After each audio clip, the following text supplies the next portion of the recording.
you know what I'm trying to get at? I think so. I think I think so. I think it does matter, and I think Jesus is our righteousness is true. That's true. But it's a question of whether or not it's also true that by faith his righteousness is credited to us. Mm-hmm. And I think you just have straightforward statements that say it. For example, Romans 4, verses 4 and 5. Now to the one who works, his wage is not credited as a favor, but what is due. But to the one who does not work, but believes in him who justifies the ungodly. Now, ungodly meaning, by nature, you're still a sinner. By nature, you're not acceptable to God. Well, then how can he declare you righteous? How can God do that? Because that's what justification means. You're declared righteous. How can God declare an ungodly person righteous? There's a proverb, it's Proverbs 17:15, that says the man who justifies the ungodly is an abomination to the Lord. Well, this is God, who according to the standard of Proverbs 17:5 is an abomination to the Lord by justifying the ungodly. But listen to the rest of the verse. But believes in him who justifies the ungodly, his faith is credited as righteousness. So it's not merely that Christ is righteous, which of course is gloriously true, but it's that righteousness is credited. So really the only question at this point is, what righteousness? And I think that's a finer point, a harder one to demonstrate. I think the most likely answer is the righteousness of Christ, of his earthly life. But the more basic point, I think, is really clear from the Bible, and that is he credits righteousness to us. And the reason that it matters then is really the justice of God.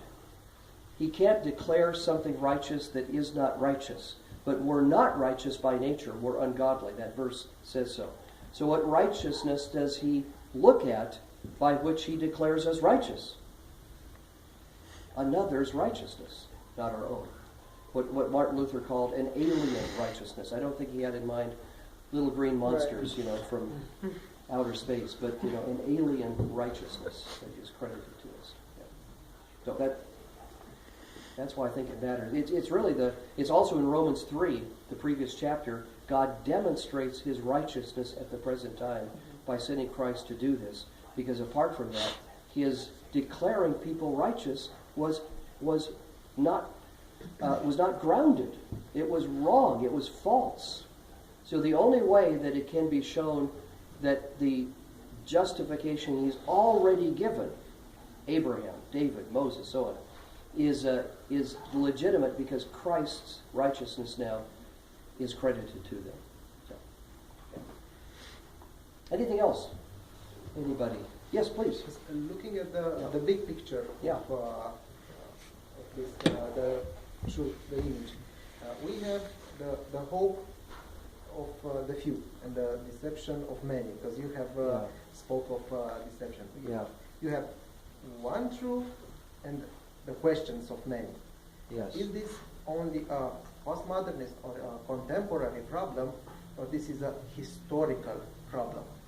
This thing, because in nowadays society, in Romania and many other, probably it's the same in USA, UK, Russia, wherever.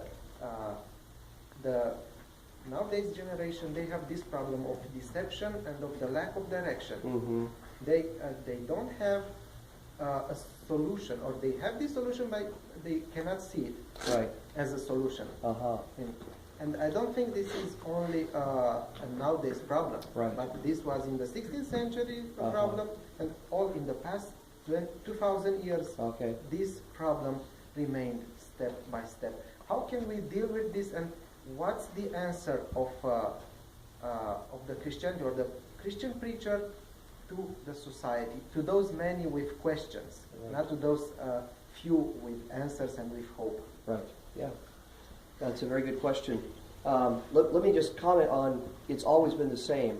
in one sense, it has always been the same. That if we look for answers, we don't know where they are, and we could be deceived in thinking that this is the way to go and it's wrong. So, I mean, that's always been the same. But what is different today from, since the post-Enlightenment era, in this postmodern era, is that all the time in history before that,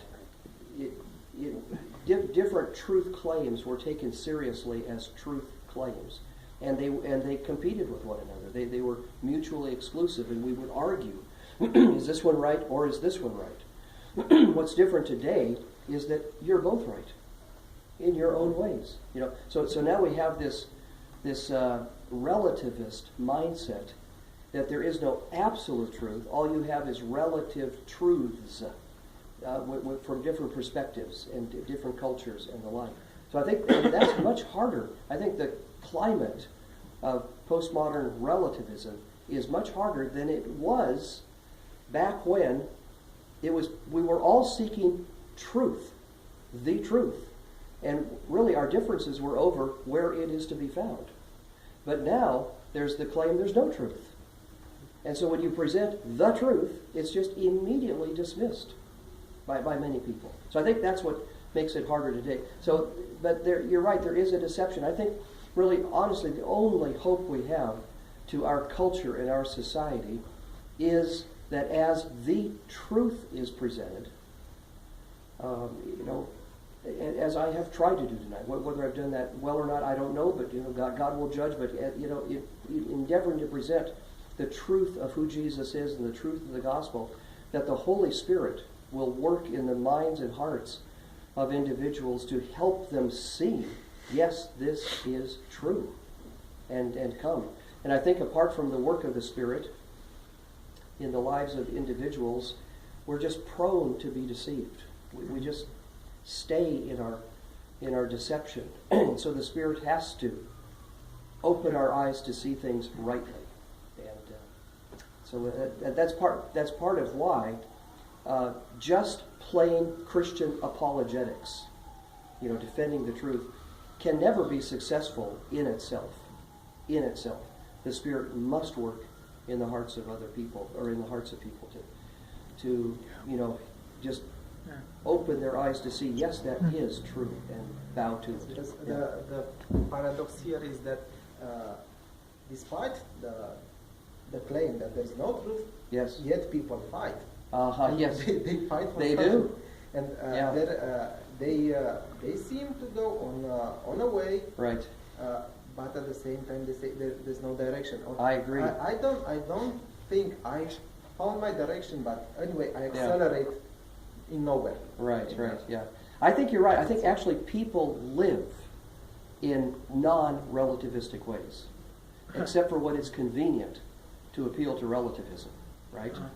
So when they're faced with something they don't like, then it's so easy to say, well, that's your view. That's the way you see it, But actually, the way they live life every day is pretty absolutist. If they get change back from the store and they look in their hand and it's not correct, they don't think, well, that's the right amount of change as that person thinks, and I think differently about it. No, you say, hey, So we function in absolutist ways, but we conveniently appeal to relativism when it works, when we need to. Yeah. Yes. Okay, so I'm a postmodernist, okay? Are you? And from what I've heard tonight, I really want to understand what's my problem according to your view. And what would be some smart direction to have, or some steps to take now after what you said? Like, what would you recommend? Of course, I will dismiss it, but at least to have it there, because it's your view, it's not my view. But at least to have it, So what should I do? Yeah. To don't face some problems, or what's my problem? Yeah. Well, I think to recognize your problem is first of all to challenge the presupposition of your postmodern view. and that is that there is no absolute truth. Because when you analyze how the world works, you analyze in so many ways, you see absolute truth there. I mean, you hope that engineers who design an airplane have in mind pretty strict understandings of physics. And you hope you don't have a postmodern physicist at work in designing an airplane, right? or a medical doctor, who's about to perform surgery on you. You realize, boy, so many things in life depend upon it's this way, not that. And so I think to challenge that underlying presupposition that there is no absolute truth, and then at least get you back at the table of, well, then where is the truth found?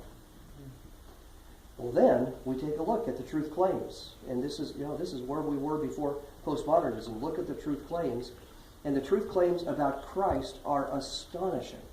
So I think that's where we want to go next, is look at those that we looked at tonight, and realize this is not just an opinion that Christian people have because they think Christ is, a neat guy, or worthy to emulate. That they really do believe he's the only one who can save. Why do they believe that? And we'll look at the evidence for it. Okay. A step forward. Yeah. Now I am beginning to agree with you. Okay, so what's next? I saw the evidence. I'm convinced. Okay, Christ is who he said he is. I am agreeing with what you said tonight. What's next? Trusted him. I mean, goodness, if you see that, then why in the world, what would lead you to hesitate to simply put your hope in him if you see that he is the only Savior? So, I think that's, I doubt that people could actually see the truth of Christ and affirm it as true without believing. I can't fathom how that could be. Well, for postmodernism? It's almost like saying, yes, I believe in gravity. I believe it, absolutely. And what I've done here tonight, I'm going to walk out that window. Well, you say you're convinced that gravity is true. Well, act accordingly. So I think belief would follow if that had happened. I think that would mean the Spirit has opened the person's heart to see it and believe and trust Him, follow Him. Yeah. Okay. I really find interesting what you said with this picture of claiming something but doing something else, because basically this is happening by and large in our society that would claim a Christian heritage, but you would see main contradiction in the whole fabric of life, from the president all the way to the simple person. And if you try to discuss with somebody in terms of integrity, you would see that that person would claim that is a Christian, but at the same time you see so many areas of lack of integrity that comes in contradiction with the Christian life. What would be maybe the challenge for this society that has this kind of duality? Yeah, boy, that's a tough one. I don't know. I think somehow there has developed a history and a culture of formal affirmation of these Christian truths without it being the experiential reality of the people who claim to hold them. And I think probably the answer is found in pressing that if you really believe these things, that it will be demonstrated in how you live. If it's not demonstrated in how you live, then you don't really believe it. You maybe are part of a culture that has affirmed it, but that's not the same thing as you depending on it, relying upon it, trusting in it, and living according to it. And that's where true faith is found, in that. Right? Yeah. Yes? There has to be true submission there, though, or obedience there, too. I think it's important because there is a verse in James, I believe, that says that the demons believe also. Sure. So they believe, they know who Jesus is, but still they don't obey. They don't bow before him. Right. So yes, so it has to be a belief that is marked by giving yourself to it. Yeah. The word submission is a good word. Submitting to it, yielding to it, living according to it. Yeah. And that's James' point also with faith without works is dead. That is, this faith actually does demonstrate itself in life. Yeah.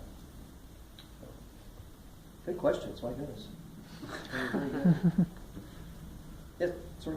Just as a curiosity, have you ever tried to walk out that window? No. But something similar, maybe. But have you ever tried to think in terms of anticipation? What's going to be? Like, now we are in post-modernism. What's next? Yeah. Well, this is what I fear. I fear totalitarianism is next, where we go back to absolute, but it's the absolute of this tyrant or that tyrant, you know. And so that's what I fear we're heading to.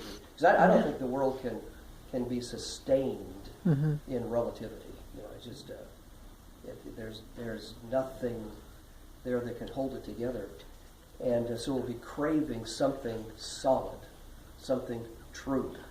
And if it isn't, goodness, through the power of the Spirit, if it isn't coming to Christ, I think it would be some compelling leader who puts himself forward as the one to follow, and kind of a savior. Yeah. Yeah. Yes. Probably the last centuries, they have complicated more and more the society, the condition of the human being. Now we have reached to a level of that complication that the individuals don't have the answers. So that's why they divide it into personal views and this postmodernist idea, the concept. Maybe at this limit, the next point should be simplification. That should be. What would that look like politically? Simplification. What would that look like politically? Politically in what respect? Well, in terms of forming a society, the shaping of a society. I don't know that. You're thinking more in the way we think individually? Yes, maybe on the individual side. People will try to simplify their existence because you complicate more and more, and you reach a level where you don't have answers, you don't have hope, you don't have anything which is tangible or concrete. Everything is abstract. Then what should be the next step in your side and the society? If you think of a society made of such individuals which are without direction, without answers, then you try to get something which is solid. Right. Yeah. I think you're right. We are here. We in this room, in this space, and we believe we are just like air, like parts, molecules of air, and at somewhere everything is fluid, like in a Japanese picture. Yes, everything floats here. You have some pillars. Right.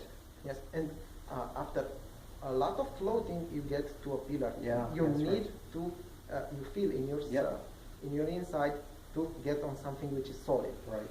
Some of the pillars here. It sustains all the architecture. Very good. It brings a hymn to mind.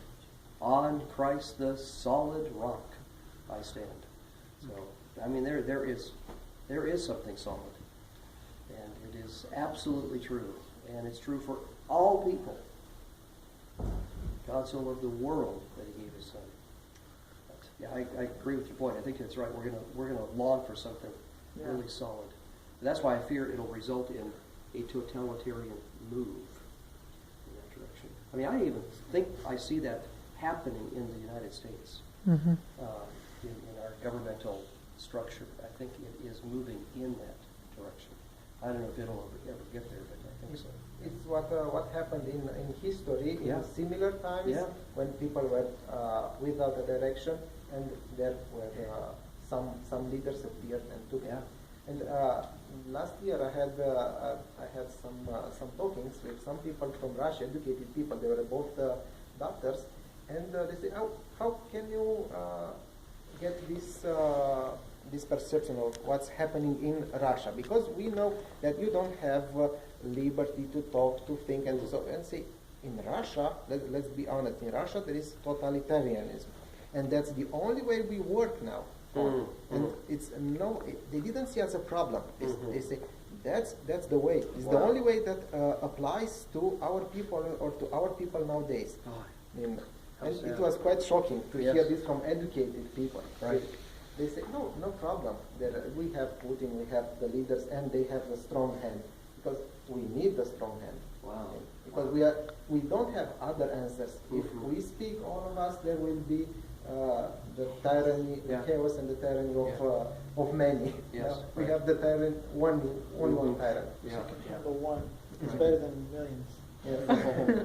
that's like in old Greek, in Socratic thing. Yeah. It said that democracy is the tyranny of many. Yes. Oh. Right. Yeah. So the benevolent despot was the ideal, wasn't it? Yeah. The philosopher king. Yeah. Please. I just to make a comment and then ask you to comment on it. Okay. Going back to the postmodernism being what the state of the way things are going, the relativism thing. What the thoughts in my two thoughts. One is I've thought of it as being the way that people can legitimize the suppression of the truth. So they can be okay with ignoring what God is telling us. And I think something you said earlier about the Spirit made me think of the positive turn on it, is that maybe can be used by God to help us stop trusting in our methods and begin to trust in the Spirit to do the work, like you said earlier. Yeah. So I know that it's the same thing, but two views of how it's going. Yes. Do you have a comment on, or maybe you can clarify what I said, or do you have a comment on that? I think both your points are well taken. I think that is true that goodness, the Spirit has to do this work to open us, and the sooner we see that, the quicker we will be to quit manipulating things. Charles Finney, he's kind of the epitome of the spiritual manipulator. He would boast ahead of some meeting, I can guarantee X number of people are going to come down and respond to my message, because of the techniques he would use. I mean, he was just a master manipulator. Well, I just want to know how many of those people are going to be in heaven. What's the true conversion rate here? And so I think you're right. We need to realize we have to depend on the Spirit. And really our main goal in public ministry is not packaging the truth in ways that are culturally acceptable, but presenting the truth faithfully and winsomely. I mean, obviously you do it with a character that stands behind the proclamation, but you present the truth faithfully and pray that the Spirit will work. We put way too much emphasis on the packaging instead of the faithfulness. And I think that's, So, all right. We will have to come to a close, but I will try to close with a question. What is your core conviction in life? What is your... I mean, if a relativist would come to you and try to debate with you... Yeah. It's hard to come down just to one thing, but I suppose the triune God is the true and living God who has created and redeemed. It's kind of the whole of the Christian faith wrapped up in one. It's hard to summarize it in one statement, but or but it has to core do with, convictions, let's say, Yeah. like that, to just broaden a little Right. bit. well, it is the conviction of who God is as Father, Son, and Spirit. That God, not some other. Because goodness, we've got lots of competitors for deity out there, right? So it is this God, the Father, Son, and Spirit, who has created a world that he didn't need, but chose him to love that world by bringing a Redeemer, and calls us to eternal fellowship with him, by which we are deeply satisfied and fulfilled, and he is glorified. So that's kind of it in a nutshell. I mean, John. I'm thinking John Piper would probably say God is glorified in us as we are satisfied in him. Maybe that's what he, But I think he would have that larger picture too. This is the triune God, and it's, So that's all part of it. Yeah. Thank you. Well, thank you for coming. It was really a delight to interact with you, and thank you for good questions and for staying awake. That's something right in itself, right there. So, yeah. Absolutely.